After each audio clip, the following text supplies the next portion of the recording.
اعوذ باللہ من الشیطان الرجیم بسم اللہ الرحمن الرحیم افمن یخلق کمن لا یخلق افلا تذکرون وان تعدوا نعمت اللہ لا تحصوها ان اللہ لغفور رحیم واللہ یعلم ما تسرون وما تعلنون۔ سبحان اللہ۔ پچھلے دو چار سبقوں کے اندر ہم نے یہ بات پڑھی ہے کہ اللہ تعالیٰ نے مختلف چیزوں کا ذکر کر کے ارشاد فرمایا کہ یہ بھی میں نے پیدا کیا ہے، یہ بھی میں نے پیدا کیا ہے، یہ بھی میں نے پیدا کیا ہے۔ جیسے مثال کے طور پر زمین کی مثالیں دی، زمین پہ اگنے والی چیزوں کی مثالیں دی، پھر آسمان کی دی ہے، پھر پھلوں کی، پھر اب پیچھے آ کے رنگ کی مثالیں دی ہیں کہ مختلف رنگوں کو بھی اللہ نے پیدا کیا ہے۔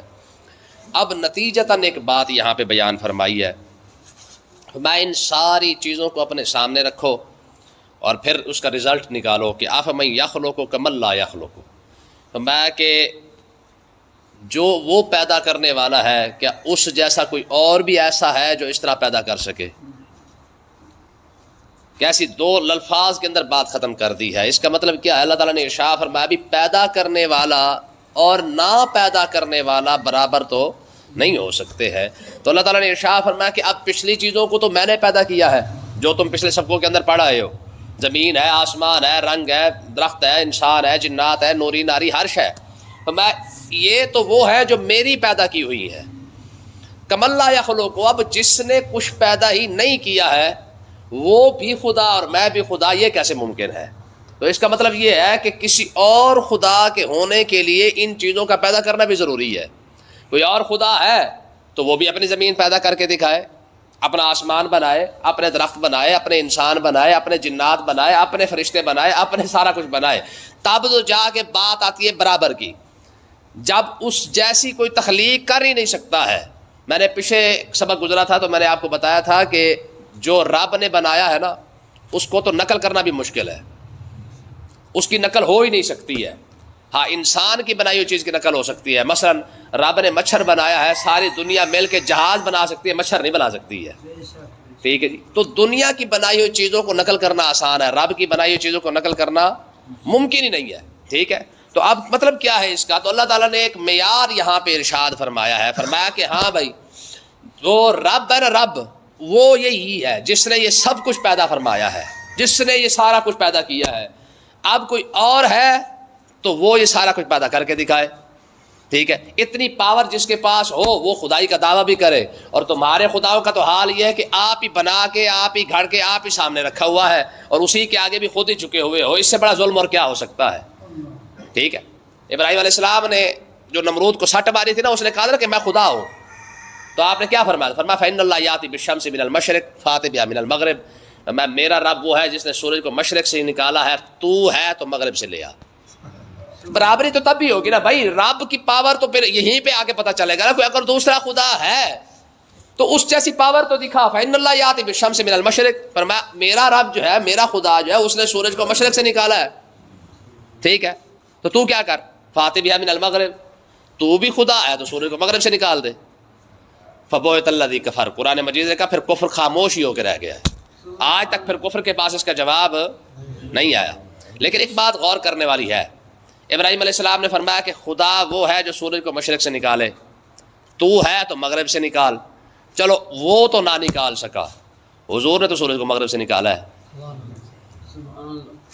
ابراہیم علیہ السلام کی دلیل تو پوری ہو گئی، انہوں نے کیا کہا تھا؟ انہوں نے کہا جو خدا ہوگا سورج کو مغرب سے نکالے گا، کیونکہ سورج کو خدا مشرق سے نکال رہا ہے، تو خدا کی پاور ہونے کے لیے کیا کرے؟ کوئی سورج کو مغرب سے نکالے۔ اب سورج کو چلو نمرود تو نہیں نکال سکا، حضور نے تو نکالا ہے، تو کیا کریں گے؟ پھر حضور کو خدا مانا جائے گا، ٹھیک ہے جی۔ اب یہاں پہ آ کے اتنی بڑی ونڈ اور تقسیم ہو جاتی ہے کہ کوئی بھی بندہ مار نہیں کھائے گا اگر سمجھنے والا ہو، ٹھیک ہے۔ سورج ابراہیم علیہ السلام کی دلیل کے مطابق خدا وہ ہے جو سورج کو مغرب سے نکالے، حضور نے نکالا ہے، لیکن حضور کو پھر بھی خدا نہیں کہہ رہے، حالانکہ سورج کو نکال چکے ہیں، دلیل پوری ہو چکی ہے کہ خدا وہ ہے جو سورج کو مغرب سے نکالے، اور حضور نے نکال کے دکھا بھی دیا مولا علی کے لیے، ٹھیک ہے۔ اب وہ جو خدائی والی دلیل ہے وہ تو پوری ہو چکی ہے، لیکن اس کے باوجود بھی یہ ساری کی ساری امت نے آج تک اپنے نبی کو خدا نہیں کہا ہے۔ کیوں؟ حالانکہ بات تو پوری ہو چکی ہے، دلیل پوری ہے، لیکن کہتے ہیں نہیں وہ پاور وہ ہے جو رب کی ہے، اس نے خود نکالا ہے، یہ اس نے اپنے محبوب کو جو ہے یہ طاقت دی ہے کہ اس نے نکالا ہے۔ اچھا دیکھیں یہاں پہ میں آج ہی ایک ویڈیو آئی ہوئی تھی، ایک بڑا سارا عالم ہے، وہ کہتا جی یہ سارا کچھ داتا صاحب کہنا، فلانا سے کہنا، فلانا سے، یہ شرک نہیں بلکہ شرک اکبر ہے۔ یار کیوں لوگوں سے جھوٹ بولتے ہو یار؟ عالم ہو کے جھوٹ بول رہا ہے کہ شرک اکبر کس کو کہتے ہیں؟ رب کے برابر کسی کو شریک ٹھہرانا۔ داتا صاحب کہہ رہے ہیں یہ شرک ہے، اللہ کے بندے داتا صاحب تو رب کا نام ہی نہیں ہے، آپ جانتے ہیں؟ ٹھیک ہے، آپ جتنے رب کے نام پڑھ کے دیکھیں، رحمان ہے، رحیم ہے، کریم ہے، مالک ہے، قدوس ہے، جبار، قہار، سارا کچھ آپ پڑھتے جائیں، آپ کو کبھی لکھا ہوا نظر آیا کہ داتا صاحب بھی ہے؟ داتا صاحب تو رب کا نام ہی نہیں ہے، تو شرک کیسے ہو گیا؟ شرک اکبر، وہ چھوٹا موٹا بھی نہیں، ہولا ہاتھ بھی نہیں رکھا، ہاتھ بھی رکھا تو وہ 7ویں گیئر پہ جا کے رکھا ہے، شرک اکبر ہے جی۔ غریب نواز کہتے یہ بھی شرک اکبر ہے۔ اللہ کے بندے خدا کا خوف کر، بھئی داتا صاحب کو داتا صاحب کہنے والا بھی بندہ ہے، کسی نے نہیں کہا، لقب دیا نا، عزت والا جو دیا۔ آپ کسی کو نہیں کہتے علامہ صاحب، مولانا صاحب، کیا کہتے ہیں؟ کہتے ہیں نا، یہ سارے کیا ہے؟ لقب ہے، عزت والی بات ہے، ٹھیک ہے جی۔ اگر خواجہ صاحب نے، خواجہ غریب نواز یہاں پہ آ کے بیٹھے یا کسی نے داتا صاحب کو داتا صاحب کہہ دیا تو وہ تو بندے نے کہا ہے۔ بات سمجھ آئی کہ نہیں آئی ہے؟ مسئلہ سمجھ رہے ہیں؟ بندہ بندے کو عزت دے رہا ہے۔ غریب نواز مطلب کیا ہے؟ غریبوں کو دینے والا۔ یہ تو آپ کسی سخی کو بھی کہہ سکتے ہیں کہ یار فلانا بندہ سخی بندہ، غریب نواز ہے، بھئی کیا کرتا ہے؟ غریبوں کو دیتا ہے۔ آج کتنی افطار پارٹیاں چل رہی ہیں۔ ہاں، حالانکہ اگر آپ برابری کی سطح کی بات کریں نا تو قرآن بھرا ہوا ہے اس پر، ٹھیک ہے۔ اگر اس بات کو دیکھا جاتا نا کہ شرک کیا ہوتا ہے یار، تو خدا کی قسم سارا قرآن بھرا ہوا ہے۔ الحمدللہ رب العالمین وما ارسلناک الا رحمۃ للعالمین، جیسے رب نے لفظ عالمین اپنے لیے استعمال کیا ہے، وہی لفظ عالمین اللہ تعالیٰ نے اپنے محبوب کے لیے استعمال کیا ہے۔ برابری ہوئی کہ نہیں ہوئی؟ کیا رب کی رحمت نہیں؟ فرمایا محبوب میں سارے جہان کا پالنے والا، تو سارے جہان کے لیے رحمت، برابری تو آ گئی رحمت کے لحاظ سے، ٹھیک ہے۔ اچھا، ان اللہ غفور الرحیم، اللہ تعالیٰ بخشنے والا مہربان ہے، اپنے محبوب کے لیے فرمایا ان اللہ بالناس لرؤوف الرحیم، یہ رب کے لیے ہے۔ اور لقد جاءکم رسول من انفسکم عزیز علیہ ما عنتم حریص علیکم بالمؤمنین رؤوف الرحیم، یہاں پہ رب نے اپنے لیے بھی رحیم کا لفظ استعمال کیا، اپنے محبوب کے لیے بھی رحیم کا لفظ استعمال کر دیا، برابری تو آ گئی۔ بات سمجھ رہے کہ نہیں سمجھ رہے؟ اچھا، انت مولانا فانصرنا علی القوم الکافرین، اللہ بھی مولا ہے، اور یہی الفاظ اللہ تعالیٰ نے اپنے محبوب کے لیے استعمال کیے، جبریل کے لیے استعمال کیے، ٹھیک ہے۔ اور سب سے بڑی بات ہے کہ فرمایا فإن اللہ مولا ہو و جبریل و صالح المؤمنین، فرمایا محبوب آپ پریشان نہ ہو، اللہ بھی آپ کا مددگار ہے، جبریل بھی آپ کا مددگار ہے، صالح المؤمنین سے امام سیوطی فرماتے ہیں ابی بکر و عمر، ابو بکر بھی آپ کا مددگار ہے، عمر بھی آپ کا مددگار ہے۔ سبحان اللہ، ایک ہی آیت کے اندر 4 چیزیں اکٹھی ہو گئی ہیں، اللہ بھی مولا، جبریل بھی مولا، ابو بکر اور عمر بھی مولا، اور ساروں کا ہمارا مددگار بن گیا۔ ایک ہی آیت ہے، کیا کریں گے؟ یعنی اس کا مطلب یہ قرآن سارا اسی بات پہ، اگر اس بات کو شرک بنایا جاتا نا تو پھر تو قرآن سارا بھرا ہوا ہے۔ اچھا، قرآن کی اگلی مثال دیکھیں، میں یہاں بولے میں یشاء اناث و یہاں بولے میں یشاء ذکور، اللہ کی شان یہ جسے چاہتا ہے بیٹا دیتا ہے، جسے چاہتا ہے بیٹی دیتا ہے۔ اچھا، قرآن کی اسی بات کو اٹھا کے دیکھیں، حضرت جبریل علیہ السلام جناب مریم کو آ کے کہہ رہے قال انما انا رسول ربک لاہب لک غلاما زکیا، میں صاف ستھرا بیٹا دینے آیا ہوں۔ رب بھی بیٹا دے رہا ہے، جبریل بھی بیٹا دے رہا ہے۔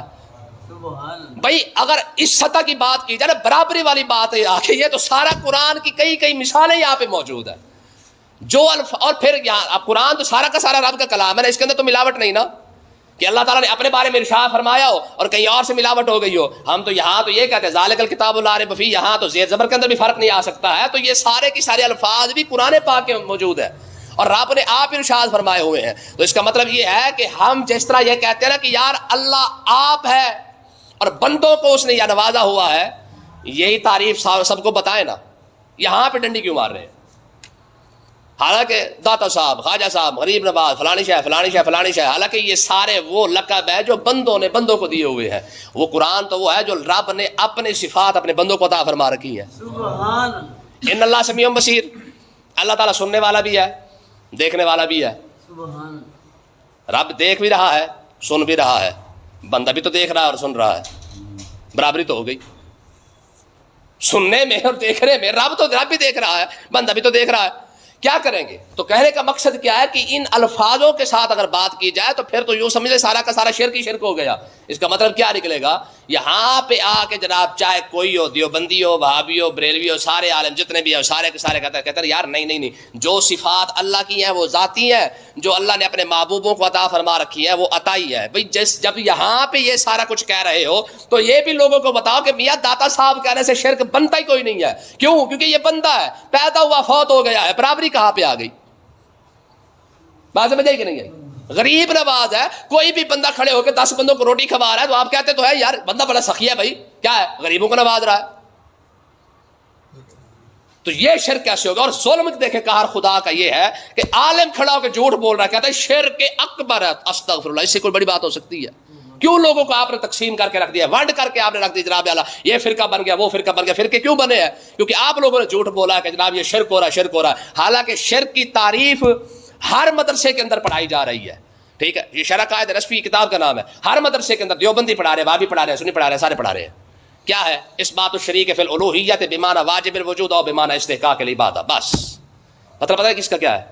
اس کا صرف اتنا ہی مطلب ہے کہ اللہ کے ساتھ شرک صرف 2 طریقے سے ہو سکتا ہے، یا جیسے رب ہے ویسے ہی کسی اور کو سمجھ لینا، یعنی عالم ازل سے وہ ہے، ابد تک ہے، نہ اس کو کسی نے پیدا کیا، لم یلد ولم یولد، وہ شروع سے ہے، بلکہ شروع بھی بعد میں ہے، وہ اس سے بھی پہلے کا ہے، اور آخر تک کا ہے، اور آخر بھی پہلے آ جاتا ہے وہ اس کے بھی بعد ہے، یعنی وہ ہے ہی ہے. ٹھیک ہے، بندہ کیا ہے؟ اس کی ابتدا بھی ہو رہی ہے، اس کی انتہا بھی ہو رہی ہے. مجھے ایمانداری سے پتا ہے برابری کیسی ہو گئی؟ یہاں کیا ہے؟ جھکنا بھی شرک ہو گیا، چمنا بھی شرک ہو گیا. خدا کے بندے کو رب کو بھی چوم سکتا ہے. ہاں کوئی ادھر چمی دے کے آیا پھر ادھر آ کے بندے کو چمی دے دے، پھر کہتے برابری ہو گئی بھی چل، کیونکہ رب کو بھی چوم لیا بندے کو بھی چوم لیا. ٹھیک ہے، اب مجھے آپ بتائیں عقل اس بات کو سوچ سکتی ہے، کوئی اندازہ لگا سکتے؟ ایک بندہ فوت ہو چکا ہے، قبر کے اندر پڑا ہوا ہے، اسے موت آ چکی ہے، رب کو تو آنی نہیں ہے. ٹھیک ہے، رب تو اسی چیز سے پاک ہے. یا تو برابری تو تب ہوگی، شرک تب ہوگا جب برابری پائی جائے گی، اور برابری تب ممکن ہے یا تو قبر والے کو خدا بناؤ یا خدا کو قبر کے قریب لے آؤ. برابری ہوگی تو شرک ہوگا. اس کی موت بتا رہی ہے کہ یہ خدا نہیں ہے، اس کا پیدا ہونا بتا رہا ہے کہ یہ خدا نہیں ہے. ٹھیک ہے، جب خدا نہیں ہے، پیدا ہو رہا ہے، فوت ہو رہا ہے، وہ تو پیدا ہونے سے پاک ہے، فوت ہونے سے پاک ہے، ہر شے سے پاک ہے. بتائیں ایمانداری سے پھر اس امت کو شرک کے سبق دینے کا کیا توقع بنتا ہے؟ بات سمجھ آئی؟ یہ مسئلے کو کھول کے حقیقت ہے کہ اگر ایمانداری سے اگر آپ کسی سے پوچھیں نا بھی ایمانداری اور صحیح سے شرک کی تعریف بتا، یہ 2 چیزیں ہیں. یا تو رب کی طرح کسی کو عبادت کے لائق سمجھنا، جیسے اس کو سجدہ کیا جا رہا ہے ویسے آپ داتا صاحب کو سجدہ کر دیں، حالانکہ جو کر رہے ہیں وہ بھی جہالت کی وجہ سے کرتے ہیں. سجدہ عبادت تو وہ بھی نہیں کرتے. داتا صاحب کو خدا سمجھ کے سجدہ پھر بھی کوئی بھی نہیں کرتا، جو بھی کرتے وہ بھی جہالت ہے. حالانکہ امام احمد رضا خان رحمۃ اللہ علیہ کا واضح فتویٰ ہے. ہم تو خود یہ کہتے ہیں کہ بھائی قبر کے قریب جانے کی ضرورت نہیں ہے، دور بیٹھ کے فاتحہ خوانی کرو، اللہ اللہ خیر صلاح. یہ تو خرافات آج ہمارے مزاروں پہ ہوا ہے نا جناب. یہ جو غسل شروع ہوئے ہیں، یہ جو چادریں شروع ہوئی ہیں، یہ سارا کا سارا خرافات ہے. ان کا حقیقت کے ساتھ تعلق ہی کوئی نہیں ہے. ہم میں سچی آپ کو کہہ رہا ہوں. ٹھیک ہے جی، یہ ہر کے گلاب سے غسل، یہ سارا کچھ کیا ہے مجھے آپ بتائیں. 3 دن کے عرس منا رہے ہیں صرف اور صرف اپنی جیب بھرنے کی خاطر، یہ سارا کچھ کرتے ہیں وہاں پہ. یہ جو ٹھگ بیٹھے ہوئے ہیں گاڑی نشین، ٹھیک ہے، یہ جو چادریں لے کے جاتے ہیں سارا کا سارا جائز کوئی نہیں ہے. امام احمد رضا خان رحمۃ اللہ علیہ کا اپنا فتویٰ ہے، آپ فرماتے بھی ایک چادر ڈال دو، وہ بھی صرف اس وجہ سے پتہ چل جائے یار اللہ کرے ایک بندہ ہے. ٹھیک ہے جی، یہاں پہ چادروں کی وکری رسم ہے، آپ غسل والا وکھرا بتا رہے یار. قوم 3 دن آئے گی تو کم سے کم کچھ نہ کچھ تو لائے گی نا. ٹھیک ہے، اور ہماری دیہڑی پکی ہے، ایک عرس کرواؤ اگلی پراڈو لے لو، دوسرا عرس کرواؤ اگلی کوٹھی بنا لو. اور یہ قوم ایسی جاہل ہے، نہ یہ قوم مسجدوں کے اندر پیسہ دے گی نہ مدرسوں کے اندر پیسہ دے گی. جتنا ہمارا سارا اہل سنت کا جتنا پیسہ ہے سارا کا سارا درباروں پہ لگ رہا ہے. نتیجہ کیا نکلا ہے؟ نہ ہمارے پاس نہ عالم رہے، نہ ہمارے پاس مدرسے رہے، نہ ہمارے پاس مسجدیں رہی. ہمارے مزاروں کو جا کے دیکھ لے. ٹھیک ہے جی، اگلوں نے سونوں کے بنا دیے. وجہ کیا ہے کہ ان کو پتا ہے کہ یہ قوم ہر سال آئے گی، اتنا پیسہ دے جاتی ہے، اپنی کوٹھی بھی بناؤ، اپنی کار بھی بناؤ، ساتھ نیا مزار دوبارہ بنا دو. ٹھیک ہے، تو بھائی سیدھی سی بات ہے، جو ظلم ان لوگوں نے کیا دیوبندی اور وہابیوں نے، شرک کر کے جو قوم کو امت کو تقسیم کیا ہے. ٹھیک ہے، آپ سچی بتائیں. حالانکہ کریم آقا علیہ السلام کی حدیث پاک آپ دیکھیں، بخاری اور مسلم دونوں کے اندر حدیث پاک، اور حضور نے گارنٹی دی ہے. حضور نے فرمایا واللہ ما اخاف علیکم ان تشرکوا بعدی. حضور نے فرمایا خدا کی قسم میرے بعد میری امت شرک نہیں کرے گی. کوئی سوچ سکتے اتنی بڑی گارنٹی، اور 1400 سال کے اندر آج تک کوئی ایسا فرقہ نہیں پیدا ہوا جس نے آ کے نبی کو خدا کہا ہو. عیسائیوں نے اپنے نبی کو خدا بنایا، یہودیوں نے اپنے نبی کو خدا بنایا، یہودیوں نے عزیر علیہ السلام کو خدا کا بیٹا کہا، ٹھیک ہے. عیسائیوں نے عیسیٰ علیہ السلام کو بنا دیا. ایمانداری سے بتائیں، چاہے جتنے مرضی یہ گمراہ ہو جائے قوم، یہ امت، آقا علیہ السلام سے لے کر قیامت تک کے لیے آج تک کوئی ایسا فرقہ پیدا ہو جس نے نبی کو خدا کہا؟ سوال ہی پیدا، تک نہیں پیدا نہیں ہوتا. جب یار ہم نے نبی کے بارے میں کبھی یہ بات نہیں سوچی ہے تو ہم داتا صاحب یا خواجہ صاحب یا یہ بزرگان دیرے ان کے بارے میں کوئی یہ بات کیسے سوچ سکتا ہے؟ جب یہ نہیں ممکن تو پھر سوال ہی پیدا نہیں ہوتا کہ شرک ہوتا ہی نہیں ہے. ٹھیک ہے. اور حضور نے گارنٹی دی اور باقاعدہ قسم کھا کے حضور نے فرمایا واللہ ما خاف علیکم ان تشرکوا بعدی، میرے بعد میں قسم کھا کے کہہ رہا ہوں کہ یہ امت مر جائے گی، شرک نہیں کرے گی. سبحان اللہ. مسئلہ سمجھ آیا کہ نہیں آیا ہے؟ تو اللہ تعالیٰ نے کیا ارشاد فرمایا؟ فرمایا کہ خدا کا خوف کرے یار. افمن یخلق کمن لا یخلق، اور یہ جو پیدا کرنے والا ہے اور جو نہیں پیدا کر سکتا ہے، کیا وہ دونوں برابر ہو سکتے ہیں؟ اب ایمانداری سے بتائیں، یہ بات ہو رہی ہے بتوں کی، اور اس آیت کو اٹھا کے جناب بندہ نبیوں اور ولیوں پر لگا دے، ظلم نہیں تو اور کیا ہے؟ دیکھیں جی کوئی کیا کر سکتا ہے؟ اللہ کے بندے پہلے آیت کو تو دیکھ، غور تو کر کے دیکھ کہ یہ آیتیں کن کے بارے میں نازل ہوئی ہیں. یاد رکھیں جہاں پہ بھی بات آتی ہے نا کسی کے مدد کرنے کی، کوئی کچھ نہیں کر سکتا، یہ نہیں دے سکتا، وہ نہیں دے سکتا، الحمد سے لے کر والناس تک، اس سے مراد صرف اور صرف بت ہوں گے، باقی کوئی بھی نہیں ہوگا. کیونکہ جب قرآن نازل ہو رہا تھا، قرآن کے مقابلے کے اندر جو مخالف تھا وہ بت تھا. بات سمجھ آئی کہ نہیں آئی ہے؟ قرآن کے مقابلے کے اندر جو مخالفت تھی وہ کافر کی تھی. ٹھیک ہے. اور ہم نے وہی آیتیں اٹھا کر جناب مزاروں پر، ولیوں پر، نیک بندوں پر سارا کچھ لگا کے اپنا ہی بیڑا غرق آپ کر لیا ہے. مجھے آپ بتائیں پھر اس سے بڑا اور ظلم کیا ہوگا؟ تو اللہ تعالیٰ نے کیا ارشاد فرمایا؟ ٹھیک ہے جی. جب کوئی بات کرے نہیں، ولی کچھ نہیں کر سکتے جی، قرآن میں لکھا ہوا ہے، نبی کچھ نہیں کر سکتے، قرآن میں لکھا ہوا ہے. انہوں نے کہا یار وہ آیت دکھا دے جہاں پہ نبیوں کی بات کی گئی ہو، اور جب وہ آپ کو دکھائے نا، دیکھیں جی یہ لکھا ہوا ہے، کوئی کچھ نہیں کر سکتا ہے، تو اسے صرف اتنی بات کروں گا ظالم. جب یہ قرآن نازل ہو رہا تھا تب تو مخالف ہی سامنے بت کھڑے تھے یا کافر کھڑے ہوئے تھے، تب تو وہاں پہ دوسرا نہ کوئی نبی تھا، نہ وہاں پہ کوئی ولی کھڑا ہوا تھا، نہ وہاں پہ کوئی داتا صاحب کھڑے ہوئے تھے. وہاں تو یا حضور کی ذات کھڑی تھی، ٹھیک ہے جی، جو آپ خود ہی راہبر اور رہنما تھے، یا صحابہ کرام کھڑے تھے. اور صحابہ کرام جب بھی کوئی مشکل پڑتی وہ تو حضور کے پاس جایا کرتے تھے، آپس میں تو ایک دوسرے کو داتا صاحب کہتے ہی نہیں تھے. مسئلہ سمجھ آیا کہ نہیں آیا ہے؟ تو اس لیے نا دین کو سمجھنے کی کوشش کرے. یہ ہمارے ساتھ اتنی بڑی 2 نمبری ہوئی ہے کہ یقین کرے ہمارے ہی لوگوں نے اپنا ہی بیڑا غرق کر لیا ہے. شرک کر کے پورے امت کو جناب تقسیم کر کے رکھ دیا گیا ہے. ٹھیک ہے. تو اللہ تعالیٰ نے کیا ارشاد فرمایا؟ فرمایا افلا تذکرون، فرمایا تم کیوں نصیحت نہیں سمجھتے؟ اتنی بات ہی تمہیں سمجھ نہیں آتی ہے کہ جناب پیدا کرنے والی ذات کہاں، اور یہ بے بس اور بے جناب والا کسی وقت کے اندر نہیں ہے، خود ہی بنا اور خود ہی گرا دو. ایسے بت کا، ایسے رب کے ساتھ ایسے بتوں کو جوڑنا بھی کوئی عقل والی بات ہے؟ ٹھیک ہے. سمجھ آئی کہ نہیں آئی ہے؟ اور آگے الفاظ ہے کہ فرمایا وَإِن تَعُدُّوا نِعْمَتَ اللَّهِ لَا تُحْصُوهَا، بڑی مشہور آیت ہے. فرمایا کہ اگر تم اللہ کی نعمتیں گننا شروع کر دو، لا تحصوها، کبھی بھی انہیں گن نہیں سکو گے. ٹھیک ہے جی. کیا کرو گے؟ کتنے گن لوگے؟ آپ فروٹوں کو گننا شروع کر دیں، کتنے گن لوگے؟ آپ درختوں کو گننا شروع کر دیں، کتنے گن لوگے؟ آپ زمین کو آپ آ کر جو زمین کے اوپر جو نعمتیں اللہ تعالیٰ نے عطا فرمائی ہیں گننا شروع کر دیں، کتنا گن لیں گے؟ کوئی سوچ سکتا ہے؟ ان ساری باتوں کو چھوڑے، رب نے جو صحت اور جو جسم عطا فرمایا ہے، کبھی اس کی بناوٹ پر غور کر کے دیکھ لیں. کبھی سوچا ہے کہ یار یہ ہمارے بال جو کھڑے ہوئے ہیں کتنے ہوں گے؟ آج بال لگاتے نا، مصنوعی بال لگاتے ہیں، ٹھیک ہے، ایک بال کا اگلا 2-2 ہزار لیتے ہیں. اور رب نے تو میرے خیال ہے لاکھوں کروڑوں بال جو مفت کے اندر لگا دی ہیں. کوئی سوچے تو صحیح نہ تھا بنا. ٹھیک ہے. ایک بال کا 2-2 ہزار لے رہے ہیں. مجھے ویسے نہیں پتا لیکن اندازاً بتا رہا ہوں. ٹھیک ہے. لیکن آپ اندازہ کریں کہ یار ایک بال کا جہاں پہ 2-2 ہزار لگ رہا ہو، وہاں پہ رب نے لاکھوں بال فری کے اندر مفت کے اندر ہی ویسے ہی اگا دیے ہوں. کوئی سوچ سکتا ہے؟ ٹھیک ہے. آپ جائے مشین لے کے آئے تب جا کے تھوڑا سا سنائی دیتا ہے، اور آپ پورا کان پھاڑ کے دیکھ رہے اس کے اندر مشین ہی کوئی نہیں لگی ہوئی ہے، لیکن جو بھی بات سمجھ آ جاتی سن بھی لیتا ہے بندہ. ٹھیک ہے جی. آنکھوں کی بات کر کے دیکھ لے. ٹھیک ہے جی. 1 سیکنڈ سے پہلے وہ آسمان تک جا رہی ہے، پھر واپس آ رہی ہے. ٹھیک ہے جی. اور اس کے اوپر نہ کوئی پیٹرول، نہ کوئی تیل، نہ کوئی بل، کوئی چکر ہی کوئی نہیں ہے. رب نے اتنی بڑی نعمت مفت کے اندر عطا فرما رکھی ہے. ٹھیک ہے جی. یعنی آپ سر سے لے کر پاؤں تک جائیں. ٹھیک ہے جی. بندے کی بنائی ہوئی چیز پر تو بل بھی آ جاتا ہے، بجلی بھی لگتی ہے، پیٹرول لگتا ہے، خرچہ آتا ہے. اور رب کی بنائی ہوئی ذرا نگاہ پر تو اندازہ کر کے دیکھنا، 1 سیکنڈ کے اندر وہاں گئی اور دوسرے سیکنڈ کے اندر، اور خرچہ بھی کوئی نہیں آیا ہے. ٹھیک ہے جی. لیکن کیونکہ فری کے اندر ملا ہے نا سارا کچھ، تب جا کے حضرت شیخ سعدی رحمۃ اللہ علیہ فرماتے ہیں کہ میں ایک مرتبہ جمعہ پڑھنے جا رہا تھا تو جوتی نہیں تھی. تو میں رب نال شروع ہو گیا، میں والے کا ویکھ لا بھی جتی بھی تینائی عطا فرمائی، بتا بھی جمعہ پڑھن جا رہے ہیں، یعنی رب پر بھی احسان کر رہے تھے نا، ٹھیک ہے نا جی.